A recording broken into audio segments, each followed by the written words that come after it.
18h36, on se retrouve en direct dans Punchline sur CNews et sur Europe 1 avec David Nislar. Bonsoir, monsieur le maire. Merci beaucoup, maire de Cannes, LR, président de l'AMF, Association des maires de France par ailleurs. Merci d'être avec nous ce soir. On a besoin de vous entendre sur la question de la sécurité. On a été horrifiés par ce qui s'est passé à Marseille, une fusillade à l'aveugle et une jeune fille de 24 ans chez elle, au 3e étage, dans sa chambre, qui reçoit une balle de Kalachnikov en pleine tête.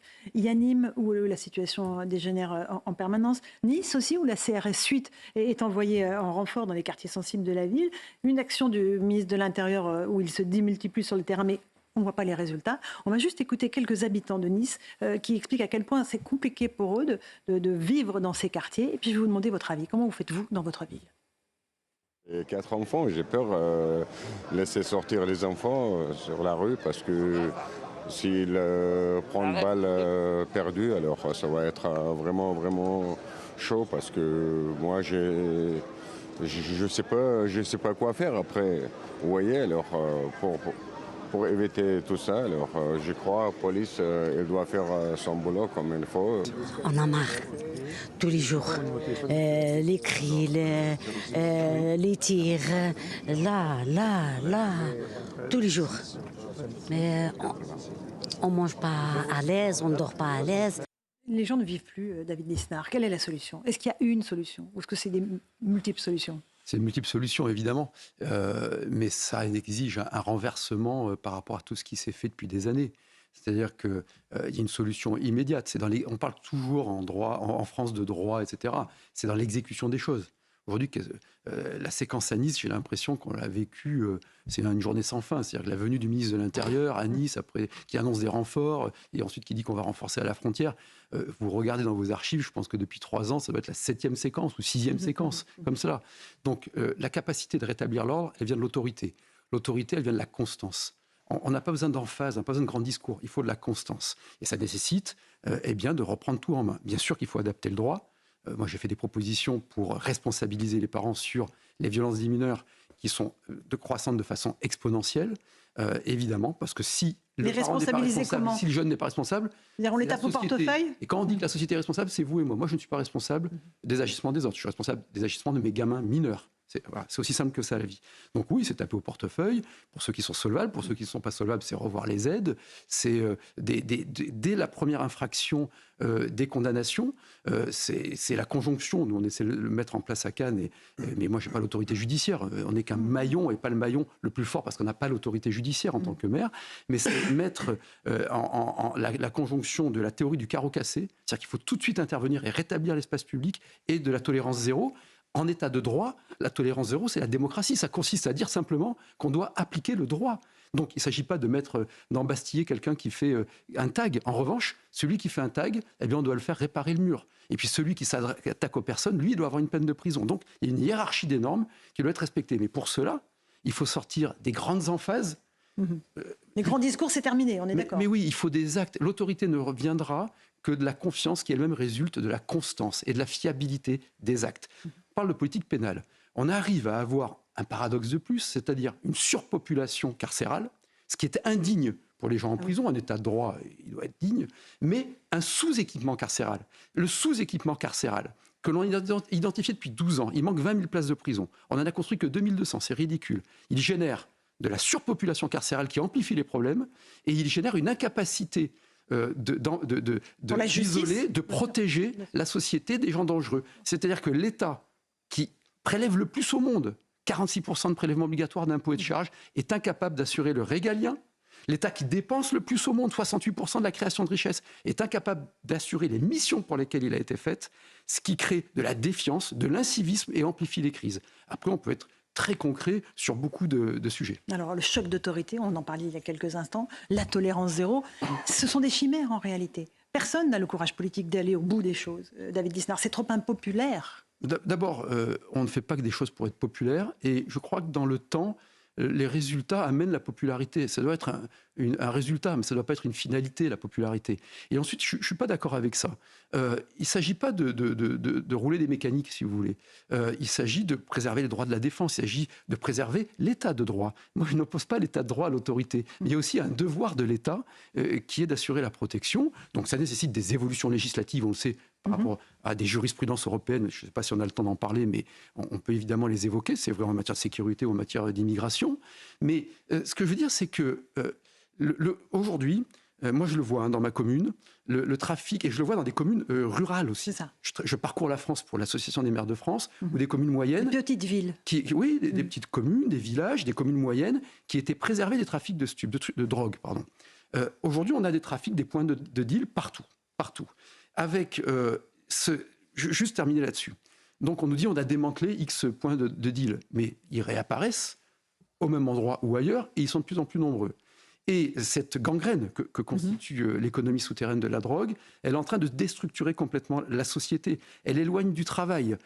Elle fait en sorte elle amplifie un phénomène majeur dans la perte d'autorité de l'État. C'est-à-dire que vous avez de votre boîte. Moi, j'ai été commerçant. Vous avez des contrôles fiscaux régulièrement. Vous avez des contrôles URSSAF. Très bien. Et croyez-moi, ils sont rigoureux quand l'inspection du travail vient dans le boutique, etc. Et vous avez à 3 mètres, 10 mètres de vous, à 100 mètres, des deals qui finalement ne sont pas, pour des raisons de moyens, je pourrais vous parler du manque de nombre d'enquêteurs à Cannes, il manque au moins 38 enquêteurs judiciaires dans ma commune, et que l'État devrait fournir. Et les dealers, ils n'ont pas le contrôle de l'URSSAF. Un État fort avec les faibles et faible avec les forts, sauf que les forts, c'est pas ceux que l'on pense. Les forts, c'est souvent des petits voyous, des trafiquants, etc. Et ça, je peux vous dire que la population, pour répondre à votre question, elle est tout à fait favorable à cette reprise en main. Alors, il faudra du courage, il y aura des... C'est sûr que ça va swinguer si on s'attaque vraiment au trafic de drogue. Mais d'autres pays ont su le faire. Swinguer, qu'est-ce que vous entendez pardon. par là ? Ça veut dire qu'il y aura de l'affrontement. Les dernières émeutes urbaines, moi je l'avais dit pendant les émeutes, c'est chez vos confrères du Parisien, avant qu'elles s'estompent, j'avais dit écoutez, elles vont s'estomper parce qu'il y a un beau travail de la police, de la gendarmerie et des magistrats, et le gouvernement avait donné des bonnes instructions. Il faut savoir le dire, et les policiers ont fait vraiment un beau boulot. Mais elles se sont arrêtées aussi, et parfois surtout dans certains quartiers, parce que les dealers ont dit arrêtez, stop, on arrête la plaisanterie. Au début, les dealers ont utilisé les émeutes. Juste, c'est très important de voir cela. Tous vos collègues qui étaient infiltrés dans les émeutes le savent. Pourquoi il n'y a pas eu d'élu d'armes automatiques contre les policiers, contrairement aux États-Unis ? La seule fois où on a vu des armes automatiques, on l'avait vu dans un reportage d'ailleurs du Figaro Magazine, c'était pour détruire les caméras. Moi, je l'ai vu dans ma commune. Parce que les caméras, elles embêtent quand même les trafiquants parce que les images ont valeur judiciaire. Donc, mais il n'y a pas eu d'utilisation. La prochaine étape, si vraiment, et il faudra le faire, on s'attaque au trafic de drogue, eh bien, il y aura des affrontements beaucoup plus violents. Donc il faut que l'État soit armé à tous les sens du terme, pénal, judiciaire et matériel, mais il faudra s'attaquer à ces trafics de drogue, il faudra regarder les importations de stupéfiants. D'où viennent on le sait, il y a malheureusement un pays qui fait l'actualité dramatique aujourd'hui, mais qui est une des sources majeures, et c'est un travail diplomatique, judiciaire, policier qui va être extrêmement difficile. Les places de prison, il faut évidemment les construire. C'est pas si facile que ça. C'est pas si facile, mais c'est pas non plus si difficile que ça. On vous oppose souvent la complexité des dossiers. Et les voisins qui n'en veulent pas. Et on vous dit, vous êtes Yaka Faucon. Non mais allez-y, écoutez, d'abord, nous maires, on est praticiens, donc toute la journée, on trouve des solutions. Si une prison dans votre commune est bien faite et que vous n'êtes pas pénalisé par la loi le zéro artificialisation nette qui vous empêche de construire ailleurs, et si vous avez un intérêt aussi financier, vous pouvez accepter sur votre commune une prison, ça se fait, etc. Et nous, on prend des décisions tous les jours. Là-dessus, et puis vous savez, il y a aussi des décisions, je vais peut-être choquer des spectateurs, mais pragmatiques. Vous avez des pays aujourd'hui qui sont en sous-population carcérale. Je pense aux Pays-Bas de mémoire, mais il faudrait vérifier. Je crois que les Pays-Bas. Mais pourquoi, en attendant de faire nos prisons, on ne passe pas un accord avec les Pays-Bas qui auraient un intérêt financier à accueillir nos prisonniers et nous un intérêt judiciaire et financier à les voir incarcérés.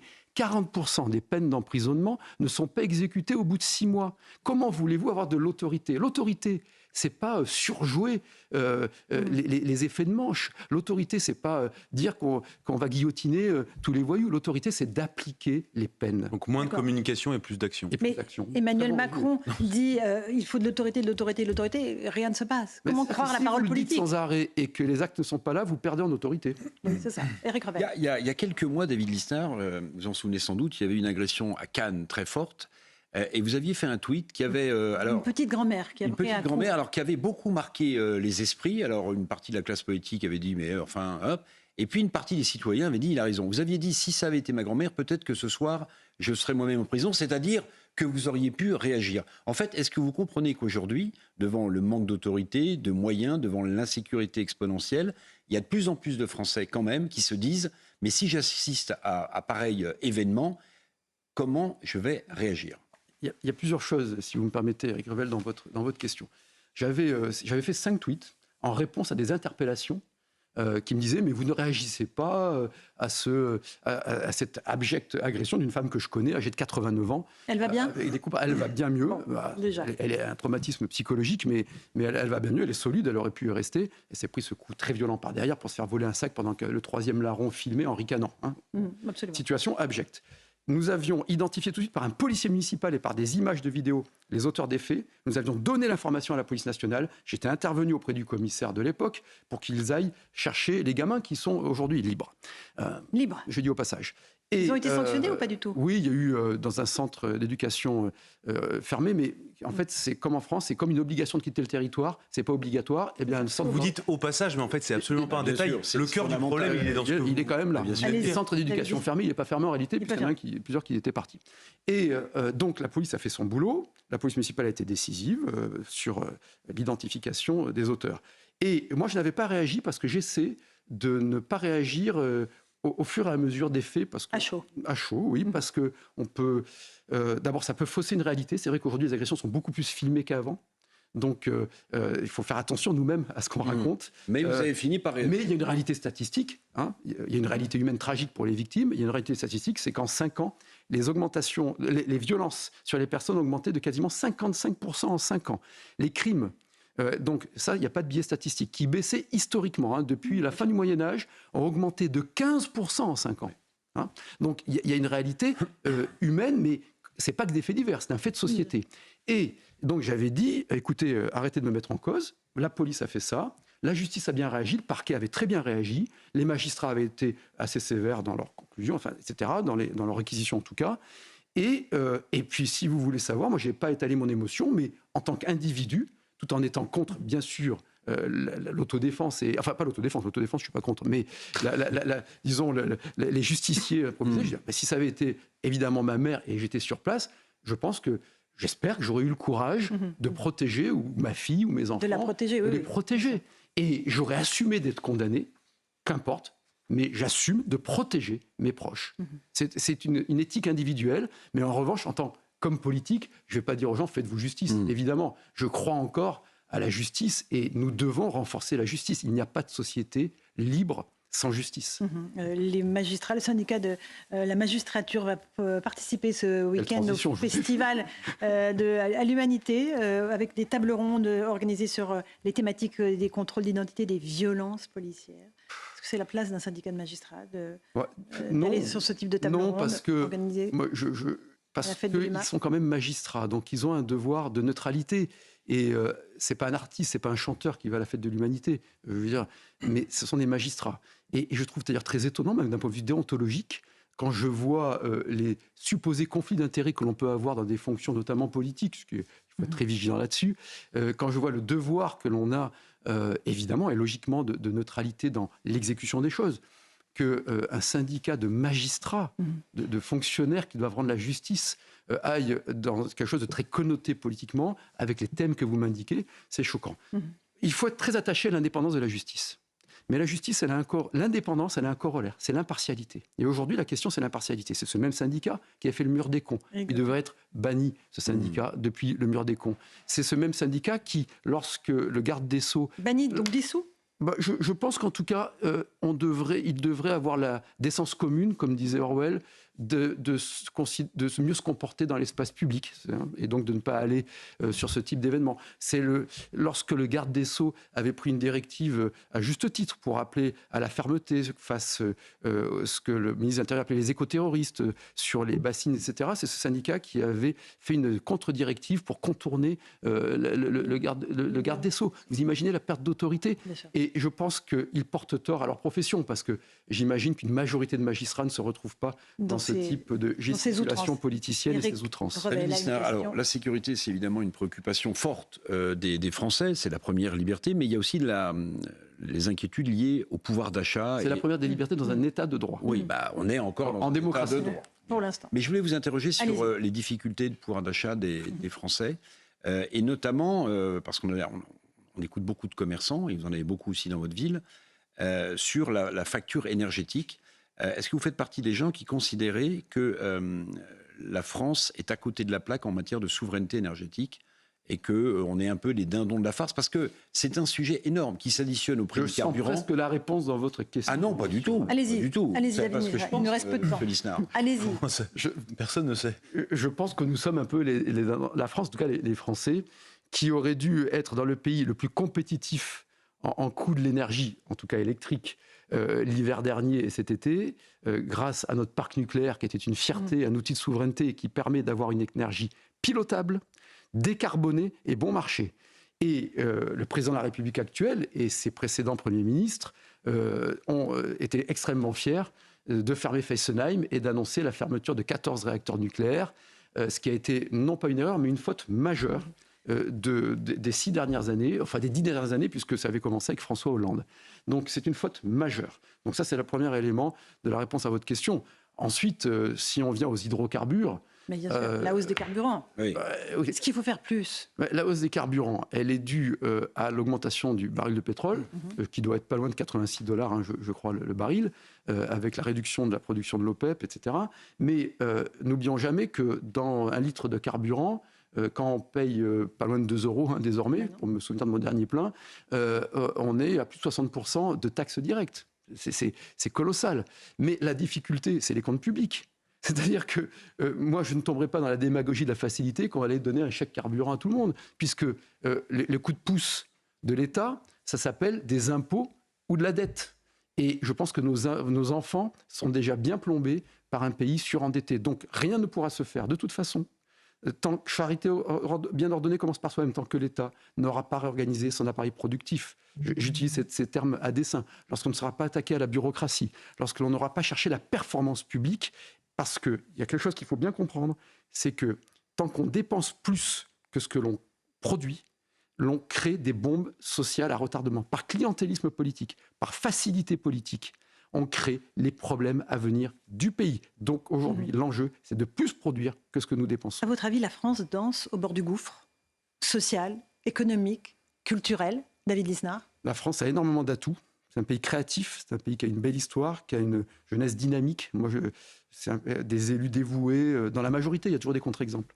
Qui a des fonctionnaires bien formés, souvent mal payés, des commerçants actifs et tout. Vraiment, il faut toujours le rappeler. On a tout pour être une puissance prospère et de qualité de vie, et c'est ce que l'on doit porter comme espérance. Mais oui, on est au bord du gouffre. Je parlais tout à l'heure de nous attaquer au phénomène de deal. Mais il faudra bien le faire, mais quand on va le faire, ça va être très compliqué en termes de violence. On va tenir bon dans la durée, dans la constance.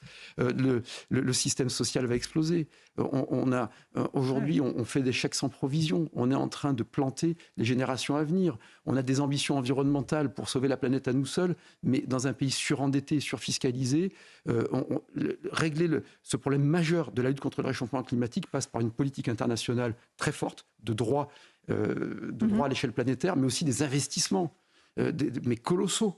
Donc, un système de prélèvement qui pénalise moins les entreprises. C'est pour ça que je dis qu'il faut arrêter les aides aux entreprises, il faut réduire d'autant la fiscalité, parce qu'on a un système totalement bureaucratique. On pourra en parler pendant des heures, mais je ne pense pas qu'on ait des heures, hélas. Un choc de simplification avec le choc d'autorité, c'est bien ça. Oui, mais même ces formules-là, vous savez, les chocs de simplification, le choc d'autorité, je crois qu'il faut éviter ce type de formule. Pas de grande formule. À un moment donné, des actions. Il faut travailler très concrètement sur la productivité dans les services publics. On arrive à le faire. Il faut faire du micromanagement, il faut faire du management participatif, il faut donner des objectifs à évaluer. Moi, je suis sidéré qu'on... Je le vois, je suis parfois invité sur des plateaux aussi prestigieux que le vôtre et on nous amène à commenter telle déclaration du président, etc. Mais évaluons les choses, faisons le point, ça fonctionne, ça ne fonctionne pas. Il n'y a pas une organisation humaine qui peut être performante sans sens de l'exécution des choses. Il faut un sens de l'exécution et pas simplement des intentions. Merci beaucoup David Lisnard, qui était l'invité de Punchline sur CNews et sur Europe 1, d'être venu ce soir dans notre émission. Merci Louis Dragnel.